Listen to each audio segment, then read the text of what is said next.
Hello everyone. Welcome to this whole new world of pharmacy. Before going ahead, I would like to extend a warm welcome to every student entered in this field of pharmacy.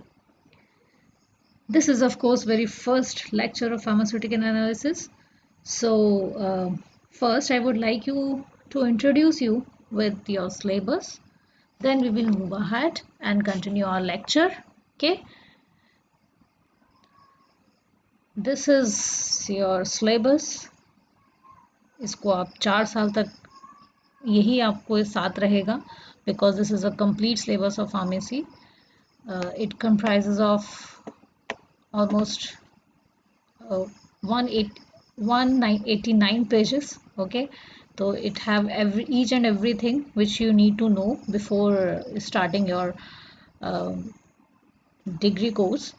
So you can download it from the PCI site because ये जो syllabus था ये 2014 में ये regulate हुआ कि सारे pharmacy colleges में इंडिया के यही सिलेबस रन करेगा। तो फार्मेसी काउंसिल ऑफ इंडिया ने इसको फार्मेसी बैचलर ऑफ फार्मेसी की बाइबल समझिए इसको, राइट। तो आप फर्स्ट सेमेस्टर में आए हैं, उसके लिए आपको मैं फर्स्ट सेमेस्टर के एक बार सिलेबस दिखा देती हूँ। These are the subjects you will have in this semester, in which I will take pharmaceutical analysis 1 for this semester, or everything you need to know will be present in this syllabus. So I suggest you all to go through it once, क्योंकि इसमें सारा pattern भी है examination का कि कैसे exam होते हैं फार्मेसी में और कैसे पेपर जो है वो डिस्ट्रीब्यूशन ऑफ मार्क्स कैसा होता है, सारी चीज़ें आपको इसमें मिल जाएंगी। ठीक है, अटेंडेंस का क्या क्राइटेरिया होता है, दैट ऑल, इंटरनल और एक्सटर्नल मार्क्स का क्या डिस्ट्रीब्यूशन रहता है, ये सारी चीज़ें आपको मिल जाएंगी। तो यहाँ आप देख सकते हैं pharmaceutical analysis which I am going to take from this semester. तो ये आपका सिलेबस है। ओके, यूनिट 1 से लेके यूनिट 5 तक ये है। ठीक है, तो हमें सबसे पहले हम फर्स्ट यूनिट स्टार्ट करेंगे ऑफ कोर्स, और इसमें हम देखेंगे कि जो इंट्रोडक्टरी पार्ट है वो सारा हम इसी में कवर करने वाले हैं। ठीक है, तो बहुत इंटरेस्टिंग लगेगा अगर आप लोग ध्यान से इसको समझेंगे और ये देखेंगे कि कैसे हम इसे अप्लाई करेंगे वेरियस फील्ड में, कि फार्मास्यूटिकल एनालिसिस हम कहाँ कहाँ अप्लाई करते हैं, ये सारी चीज़ें इसमें पढ़ने वाले हैं हम लोग। तो बड़ा ही इंटरेस्टिंग टॉपिक है, सब्जेक्ट है, बहुत मज़ा आने वाला है। जैसे जैसे आप अगले सेमेस्टर्स में जाओगे तो इसका एनालिसिस का एडवांस वर्जन पढ़ते चले जाएंगे हम लोग, वो भी हमें पता चलेगा कि हम इसमें क्या क्या पढ़ने वाले हैं, राइट। तो स्टार्ट करते हैं फार्मास्यूटिकल एनालिसिस। आई होप आप लोग एंजॉय करोगे सब्जेक्ट को। तो let's start with the definition of pharmaceutical analysis, कि फार्मास्यूटिकल एनालिसिस होता क्या है। ठीक है, तो फार्मास्यूटिकल जहाँ वर्ड आ जाता है वहाँ हमारे दिमाग में सीधे आ जाता है कि हम मेडिसिन से रिलेटेड कोई बात कर रहे हैं, या फिर कोई भी ऐसी चीज़ जो कि हम मेडिकली यूज़ करते हैं उससे रिलेटेड हम बात कर रहे हैं। ठीक है, अब एनालिसिस हमें क्या करना है, एनालाइज क्या करना है, उस फार्मास्यूटिकल एजेंट को हमें एनालाइज करना है। ठीक है, या फिर किसी केमिकल की एनालिसिस करनी है। एनालिसिस वर्ड से हमें समझ में आ जाता है कि हम कुछ एनालाइज करने जा रहे हैं, मतलब कुछ निर्णय निकालने जा रहे हैं कि ये चीज़ ठीक है या नहीं है, कितनी है, ठीक है, जितनी दी है उतनी है या नहीं है। तो एनालाइज करने जा रहे हैं हम, किसी चीज़ की एनालिसिस करने जा रहे हैं। तो इस एनालिसिस वर्ड से हमें समझ में आता है कि हम कोई चीज़ की एनालिसिस करने जा रहे हैं। ठीक है, तो अब एनालिसिस करनी है तो हमें कुछ टेक्निक्स को यूज़ करना पड़ता है, राइट। तो जो भी हम टेक्निक यूज़ करेंगे तो वो या तो मैनुअल टेक्निक्स होंगी, या केमिकल टेक्निक्स होंगी, या फिर इंस्ट्रूमेंटल टेक्निक्स होंगी। ठीक है, तो उन टेक्निक्स को यूज़ करते हुए हम किसी भी केमिकल को या फार्मास्यूटिकल एजेंट को आइडेंटिफाई कर सकते हैं, क्वांटिफाई कर सकते हैं, मतलब कितना वो प्रेजेंट है, कितने अमाउंट में प्रेजेंट है। ठीक है, किसी भी सैंपल को हम क्वांटिफाई कर सकते हैं या आइडेंटिफाई कर सकते हैं, राइट, इन सारे टेक्निक्स को यूज़ करते हुए। ठीक है, तो जो ये टेक्निक्स होंगी वो क्या बता रही हैं, आइडेंटिफाई कर रहे हो तो उसकी क्वालिटी बता रही हैं, यानी क्वालिटेटिव मेथड हम यूज़ करेंगे तब। और अगर उस हम क्वांटिफाई कर रहे हैं तो क्वांटिटेटिव मेथड्स कहलाएंगे वो, कि हम किसी चीज़ का अमाउंट बता रहे हैं। ठीक है, कि कितना प्रेजेंट है। तो क्वांटिटी बता रहे हैं तो क्वांटिटेटिव मेथड हो जाएंगे, उसकी क्वालिटी बता रहे हैं कि वो क्या है क्या नहीं है। ठीक है, तो वो हो जाएगा क्वालिटेटिव मेथड। तो फार्मास्यूटिकल एनालिसिस और chemical analysis is a technique to identify and और quantify any sample substance compound by using manual, chemical or instrumental techniques by qualitative और quantitative methods। ठीक है, हर बार हम लोग बहुत ही एक सिंपल सा एग्जांपल लेते हैं पैरासीटामोल का। ठीक है, क्योंकि सबने सुना होता है पैरासीटामोल जनरली एंटीपायरेटिक है, एनाल्जेसिक भी है। तो जैसे कि आपको एक टैबलेट दे दी गई, ठीक है, और बीइंग अ फार्मासिस्ट आपसे ये पूछा जाता है कि भाई 500 mg की टैबलेट है, तो क्या आप मुझे बता पाएंगे कि पहली चीज़ तो ये टैबलेट किस चीज़ की है, क्या ये पैरासीटामोल है या नहीं है, और दूसरी चीज़ आप ये बता दीजिए इसमें जो 500 mg मेंशन्ड है, क्या ये 500 mg वाकई इसके अंदर है। तो जो आप पहली चीज़ बताओगे कि वो पैरासीटामोल है या नहीं है, वहाँ आप उस केमिकल को क्या कर रहे हो, आइडेंटिफाई कर रहे हो, यानी उसकी क्वालिटी चेक कर रहे हो, राइट। या फिर क्या कर रहे हो कि बता रहे हो कि इसमें पैरासीटामोल ही है या फिर कोई और सब्सटेंस भी प्रेजेंट है जो कि ठीक नहीं है हमारे लिए उसके साथ में। तो क्या कर रहे हो, उसका क्वालिटेटिव एनालिसिस कर रहे हो, उस समय क्वालिटेटिव मेथड्स यूज़ करके हम उसे बताएंगे। अब जहाँ बात आ जाती है अमाउंट की, क्वांटिटी की, तो उसको हम क्या कहेंगे, उन्होंने कहा कि 500 mg है या नहीं है। ठीक है, तो इस चीज़ को बताने के लिए इस टैबलेट को हमें क्या करना पड़ेगा, क्वांटिफाई करना पड़ेगा। मतलब कि ये जो टैबलेट हमारे पास है वो 500 mg की है या नहीं है, ये हमें चेक करना पड़ेगा, राइट। तो इस टैबलेट के अंदर 500 mg पैरासीटामोल प्रेजेंट है या नहीं प्रेजेंट है, इस चीज़ को अगर हमें क्वांटिफाई करना है तो हमें कुछ मेथड्स यूज़ करने पड़ेंगे, और वो जो मेथड्स होंगे क्वांटिटेटिव एनालिसिस के मेथड्स कहलाएंगे, चाहे वो मैनुअली करें हम, चाहे वो केमिकली करें, ठीक है, चाहे वो इंस्ट्रूमेंटली करें। अब बात आ गई यहाँ पर, तीन चीज़ें आपके सामने आ गई हैं, मैनुअल, केमिकल और इंस्ट्रूमेंटल। डेफिनेशन तो चलिए ये हो गई, मैं स्कोप भी अभी बता दूंगी, लेकिन जब टाइप्स ऑफ टेक्निक्स की बात आएगी तब हम इस पॉइंट पर आएंगे, मैनुअल, केमिकल और इंस्ट्रूमेंटल। तो यहाँ पर हमारे वेरियस टाइप ऑफ टेक्निक्स जब हम पढ़ेंगे, ठीक है, अभी हमारे सिलेबस में भी हम देखेंगे, यहाँ लिखा है डिफरेंट टेक्निक्स ऑफ एनालिसिस। ठीक है, जब डिफरेंट टेक्निक्स ऑफ एनालिसिस की बात आएगी तब हम इस वाले पॉइंट को अपना एक्सप्लेन करेंगे। ठीक है, मैनुअल, केमिकल, इंस्ट्रूमेंटल। तो यहाँ से आपको क्लियर हो जाएगा कि कितने टाइप की एनालिसिस की टेक्निक होती हैं। फिर इनमें से कुछ टाइप्स हम इस सेमेस्टर में पढ़ेंगे, कुछ टाइप्स हम नेक्स्ट सेमेस्टर्स में पढ़ेंगे, आने वाले सेमेस्टर्स में। ठीक है, और एडवांस जो टाइप होगा, हो सकता है और एडवांस जो है हम सब कुछ बी फार्मा में ना पढ़ पाएँ, एम फार्म भी हमें एम फार्म में भी बहुत अच्छे अच्छे बड़े बड़े इंस्ट्रूमेंट्स के बारे में पढ़ने को मिलता है, वो सब एनालिटिकल इंस्ट्रूमेंट्स होते हैं। ठीक है, तो हमें ध्यान में मेनली क्या रखना है, हम क्वांटिफाई कर रहे हैं किसी चीज़ को और क्वालिटी चेक कर रहे हैं। ठीक है, तो क्वालिटेटिव और क्वांटिटेटिव मेथड्स को यूज़ करके हमें किसी भी कंपाउंड को आइडेंटिफाई और क्वांटिफाई करना है, तो इस टाइप की एनालिसिस को हम कहते हैं फार्मास्यूटिकल एनालिसिस, राइट। बहुत धीरे धीरे समझा रही हूँ मैं, इसीलिए जिससे कि आपको बिल्कुल भी कंफ्यूजन ना रह जाए, ठीक है। अब देखिए कहाँ कहाँ हम अप्लाई कर सकते हैं इस चीज़ को, ठीक है, क्या क्या हम इससे कर सकते हैं। तो वो वाला जो पार्ट आता है वो आता है स्कोप में। तो डेफिनेशन हो गई है, नेक्स्ट हम बढ़ते हैं स्कोप की तरफ।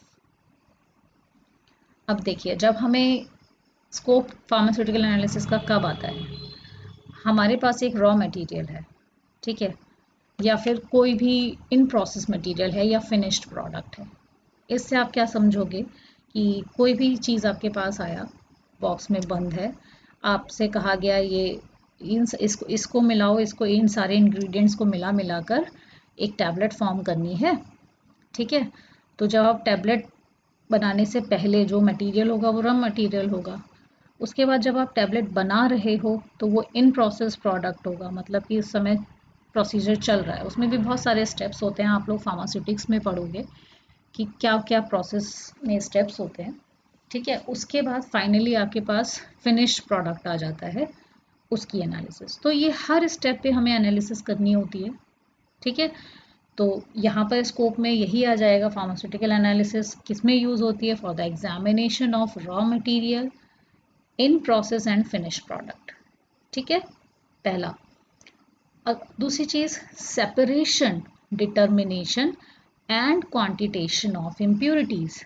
सेपरेशन मतलब अलग करना, अगर हमें लगता है कि कोई भी चीज़ मटेरियल है, कोई भी हमारे पास जो रॉ मटेरियल है मान लीजिए, उसमें से इम्प्योरिटीज़ को अलग करना है या इम्प्योरिटीज़ का पता लगाना है, ठीक है, या फिर कितनी इम्प्योरिटी है, क्वांटिटेशन करना है, ठीक है। तो इम्प्योरिटीज़ हमारे लिए अच्छी नहीं है, कई बार हमें उसे हटाना पड़ता है, रिमूव करना पड़ता है, क्योंकि साइड इफ़ेक्ट्स देती हैं या फिर आपके प्रोडक्ट को डिटोरिएट कर सकती हैं, ख़राब कर सकती हैं। तो उस इम्प्योरिटीज़ को हमें पहले हटाना पड़ सकता है, तो सेपरेशन हमें काम आएगा। पता करना है सबसे पहले तो डिटर्मिनेशन करना पड़ेगा उसका, मतलब और कितने अमाउंट में इम्प्योरिटीज़ है, परमिसिबल लिमिट में होती है। तो एक बार को कई बार होता है इम्प्योरिटीज़ अलग करना बड़ा मुश्किल हो जाता है, तो एक परमिसिबल लिमिट दी जाती है कि इससे ज़्यादा इम्प्योरिटी नहीं होना चाहिए इस प्रोडक्ट में, इतनी तक है तो चल जाएगा, ठीक है। तो उसके लिए हमें उसका क्वांटिटेशन मतलब कितनी इम्प्योरिटी है ये पता करना। तो ये सब हम पता कैसे करेंगे, फार्मास्यूटिकल एनालिसिस की हेल्प से। इतने सारे हम लोग मेथड्स पढ़ेंगे, कोई भी मेथड जो होगा वो अप्लाई करके हमें ये काम कर लेंगे, जो भी इसमें से काम हमें करना है, ठीक है। टू चेक स्ट्रेंथ, स्ट्रेंथ मतलब अभी जो मैंने बोला था आपसे कि 500 mg की टैबलेट होगी, तो 500 mg उसमें है या नहीं है ये पता करना। तो वो स्ट्रेंथ पता कर रहे हैं हम, उसकी स्ट्रेंथ ठीक है या नहीं है। कंसंट्रेशन भी वही बात होती है, कितना कंसंट्रेशन है किसी सॉल्यूशन में। फॉर एग्जांपल आपसे कहा जाता है 100 ppm का सॉल्यूशन है, तो क्या उसमें 100 ppm प्रेजेंट है या नहीं है, ठीक है। तो किसी भी केमिकल कंपाउंड की स्ट्रेंथ या फिर उसका कंसंट्रेशन क्या है उसको पता करने के लिए हम एनालिसिस का यूज़ करते हैं, एनालिटिकल मेथड्स का यूज़ करते हैं, ठीक है। नेक्स्ट पॉइंट आ जाता है identification and characterisation of chemical compound. Again जो हम लोग ने डेफिनेशन में भी देखा था, आइडेंटिफाई करना मतलब पता करना किसी केमिकल कंपाउंड के बारे में कि वो क्या है, ठीक है। तो हमें डेफिनेटली कोई मेथड चाहिए होगा, और मेथड हम कौन सा चूज़ करेंगे अकॉर्डिंग टू आवर नीड। तो वो भी आपको पता होना चाहिए कि कौन कौन से चॉइस ऑफ एनालिटिकल टेक्निक्स के फैक्टर्स होते हैं या फिर कौन कौन से स्टेप्स होते हैं जो हम फॉलो करते हैं एनालिटिकल टेक्निक करने से पहले, वो मैं आपको सम अप कर दूंगी एक बार में, ठीक है। तो आइडेंटिफाई करना या उसको कैरेक्टराइज करना, कैरेक्टराइज करने के लिए भी हम एनालिसिस ही कर रहे हैं उसकी, तो ये भी एक स्कोप हो गया। कैरेक्टराइज करना मतलब कि कैसा है वो, right, white colour, solid, amorphous, crystalline या फिर लिक्विड है, और अगर सिरप है तो सस्पेंशन है। तो कैरेक्टराइजेशन एक तरीके से कर रहे हैं हम, तो भी हमें इस मेथड्स का यूज़ करना होगा। नेक्स्ट है analysis of different sample of air. पानी, हवा, मिट्टी, इन सारे सैंपल्स को भी हम एनालाइज कर सकते हैं। तो तरह तरह के सैंपल्स ले लेके उनको एनालाइज किया जा सकता है। ये जो हमारे एनालिटिकल टेक्निक्स होती हैं इनकी हेल्प से किसी भी टेक्निक को ले लिया जाता है और एनालिसिस कर दी जाती है जो टेक्निक सूटेबल होती है, राइट।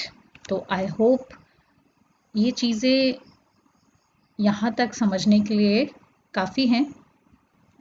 वैसे तो according to syllabus definition and scope यहीं ख़त्म हो जाता है, बट आपको ये समझना बहुत ज़रूरी है कि हम कैसे केमिकल एनालिसिस स्टार्ट करते हैं, ठीक है। तो उसके क्या क्या स्टेप्स हो सकते हैं।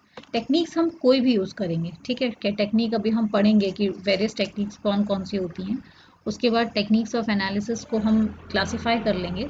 वो करने से पहले हमें कोई भी आपके पास अगर प्रोडक्ट है आपके सामने, तो आपको उसे कैसे प्रोसीड करना है ये पता होना बहुत ज़रूरी है, ठीक है। तो इसके बाद हम थोड़े से पॉइंट्स में वो देख लेते हैं। तो सबसे पहला जो स्टेप आता है वो होता है कि आपके पास क्या होना चाहिए, सैंपल होना चाहिए, ठीक है। मतलब कोई भी चीज़ जिसको आपको एनालाइज करना है वो होना चाहिए। अब आपको ये पता होना चाहिए कि इस सैंपल को उस फॉर्म में कैसे लाएं जिसमें हमें एनालिसिस करनी है, ठीक है। जैसे कि सैंपल को हमें किस सॉल्वेंट में घोलना है पहले, या फिर उसे क्रश करना है, ठीक है। उसको किसी चीज़ में वाटर में मिक्स करेंगे या क्रश करेंगे या डायरेक्ट सैम्पलिंग करना है, ठीक है। तो सैम्पलिंग पहली चीज़, सैंपल से हमें सैम्पलिंग करनी होगी। सैम्पलिंग का मतलब कितना, जैसे हमारे पास ढेर रखा हुआ है, ठीक है, एक बैच पूरा का पूरा रखा हुआ है टैबलेट्स का, और हमें उसमें से सैम्पलिंग करनी है।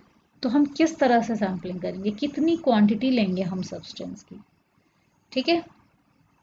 तो एक्यूरेट रिजल्ट आने के लिए हमें क्या करना पड़ेगा, तो उसका फिजिकल नेचर, उसका सब्सटेंस का साइज है, अवेलेबल कितना है सैंपल आपके पास, ये सारी चीज़ों को देखते हुए हम क्या करते हैं, सैंपल से सैम्पलिंग करते हैं, ठीक है।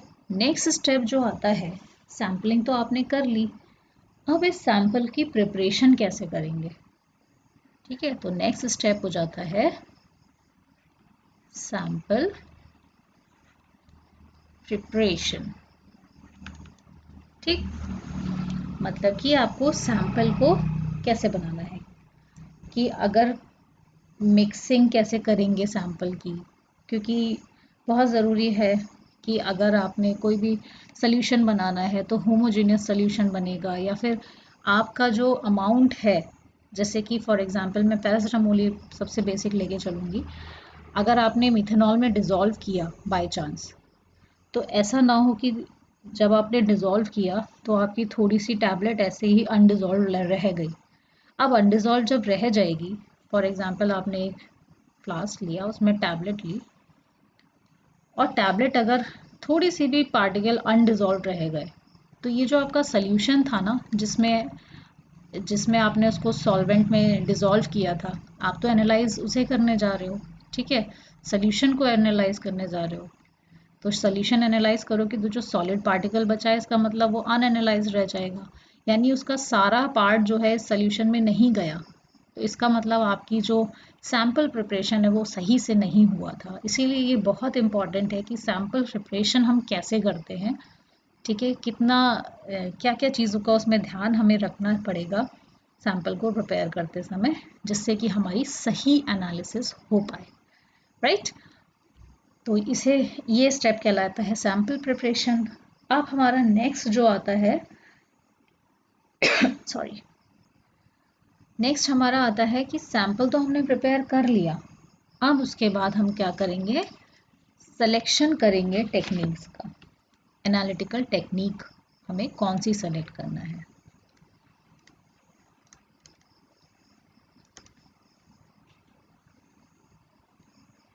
ठीक है। तो सैम्पल प्रिपेयर कर लेंगे हम, उसको जो भी करना है, उसका फिल्ट्रेशन करना है, या फिर उसका फर्दर डाइल्यूशन करना है, या फिर और प्यूरिफाई करना है सैंपल को, वो सब कर लेंगे। उसके बाद हमें क्या करना होगा, सेलेक्ट करनी होगी एनालिटिकल टेक्निक कि हम कौन सी टेक्निक को यूज़ करने जा रहे हैं इस सैंपल को एनालाइज करने के लिए। ठीक है, टेक्निक सेलेक्ट कर ली हमने। फॉर एग्जांपल हम टाइट्रेशन करने जा रहे हैं, जो कि हम पढ़ेंगे इस सेमेस्टर में। तो उसी का एग्जांपल ले लेते हैं कि मान लीजिए हम टाइट्रेशन करने जा रहे हैं और ऐसे करेंगे। ऐसे मतलब कि उसमें कितना अमाउंट क्वांटिफिकेशन करना है हमें कि कितना अमाउंट ऑफ ड्रग जो थी इस टैबलेट में प्रेजेंट थी। तो हम उसके लिए सिलेक्शन करना है हमें कि मैंने आपसे कहा कि पैरासीटामोल निकाल दीजिए, कितने पैरासीटामोल प्रेजेंट है। तो आप कहोगे कि ठीक है मैम, हम ऐसा करते हैं कि एक टाइट्रेशन कर लेते हैं। ठीक है, तो हम पता कर लेंगे ऐसे निकाल के कि कितना अमाउंट ऑफ ड्रग इसमें प्रेजेंट है। तो आपने सिलेक्शन ऑफ एनालिटिकल टेक्निक कर लिया कि टाइट्रेशन करोगे। अब आपका नेक्स्ट स्टेप क्या होता है? Analysis of sample by selected techniques. ठीक है, तो एनालिसिस ऑफ सैंपल, अब आपने जो भी एनालिटिकल टेक्निक सेलेक्ट की थी उससे आप क्या कर रहे हो? एनालिसिस कर रहे हो। अब देखिए इंपॉर्टेंट पार्ट सबसे सारे ही पार्ट इंपॉर्टेंट है, लेकिन बहुत इंपॉर्टेंट पार्ट आ जाता है calculation and results. Calculation and results, इसके बाद जो नेक्स्ट स्टेप है, हमें इसको इस जो भी हमने एनालाइज किया, जो भी एनालिसिस की हमने यहाँ पर, उसकी हमें कैलकुलेशंस एंड रिजल्ट्स को उसके ऑब्जर्वेशन के अकॉर्डिंग निकालना होता है। उसके बाद एक जो लास्ट आपका पॉइंट बचता है, आपने कुछ भी काम किया है तो उसे क्या करना पड़ेगा? आपको एक वे में प्रेजेंट करना पड़ेगा। ठीक है, तो प्रेजेंटेशन ऑफ डेटा। ठीक है, तो यहाँ पर हम डेटा कैसे प्रेजेंट करें अपना, कैसे हम रिजल्ट्स इसके अनाउंस करेंगे। ठीक है, कैसे डेटा को प्रोसेस किया जाएगा, कि हमें उसे टेबल में देना है, ग्राफ में देना है, किस तरह से मांगा गया है हमसे। अगर मैंने आपसे पूछा है कितना mg सब्सटेंस है, तो आप फाइनल रिजल्ट में मुझे क्या बोलोगे कि मैम इतना mg होना चाहिए था और इतना mg है। तो अगर मैं परसेंटेज पूछूंगी प्योरिटी की, तो आप मुझे परसेंटेज निकाल के दोगे। ठीक है, कि एक्चुअल में इतना होना चाहिए था और कैलकुलेटेड मैम इतना आया है, तो परसेंटेज जो हो जाएगी वो ये हो जाएगी। ठीक है, ऐसे बता दोगे तो ये एक तरीके का रिप्रेजेंटेशन ऑफ डेटा है, प्रेजेंटेशन ऑफ डेटा है। आपसे जो चीज़ जिस तरह से पूछी जाती है, आपको उसी हिसाब से उसको आंसर करना होता है। ठीक है, जस्ट मैं पूछूंगी कितना mg फाइनल आया, तो आप सिंपली कहोगे मैम x mg आ गया था। ठीक है, तो इस तरह से कहते हैं कि आपसे जिस तरह से आपसे क्वेश्चनिंग की गई है, जो आपके सामने प्रॉब्लम आई है, उसका जो आप सोल्यूशन दोगे वो किस तरह से देना है, it's a art of presentation, right. तो ये हैं आपके स्टेप्स इन केमिकल एनालिसिस। अब हम थोड़ा सा आसपास ध्यान देंगे कि जैसे कि आपने सुना होगा कि किसी किसी प्रोडक्ट के ऊपर आपने देखा होगा लिखा होता है CDSCO द्वारा प्रमाणित, राइट। तो कुछ एनालिसिस करने की कुछ गवर्नमेंट जो जो एजेंसीज़ हैं, जो कि गवर्नमेंट रेगुलेटरी एजेंसी हैं, जो इन सब चीज़ों का को रेगुलेट करती हैं। तो जैसे कि आपने आईपीसी का नाम शायद सुना होगा, इंडियन फार्माकोपिल कमीशन, लेकिन CDSCO तो ज़रूर सुना होगा, central drug standard control organisation. तो ये कुछ ऐसे ऑर्गेनाइजेशन हैं, गवर्नमेंट बॉडीज़ हैं, जिनको जो एनालिसिस किसी सब्सटेंस की करके उस पर अपनी मोहर लगाती हैं।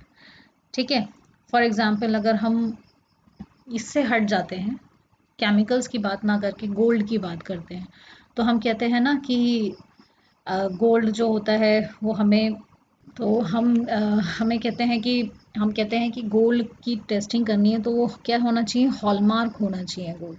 ठीक है, तो हॉलमार्क क्या मतलब हुआ? हॉलमार्क का मतलब कि उसको किसी ने प्रमाणित किया है, किसी एजेंसी ने, किसी रेगुलेटरी बॉडी ने प्रमाणित कर दिया कि ये इतना परसेंट प्योर है।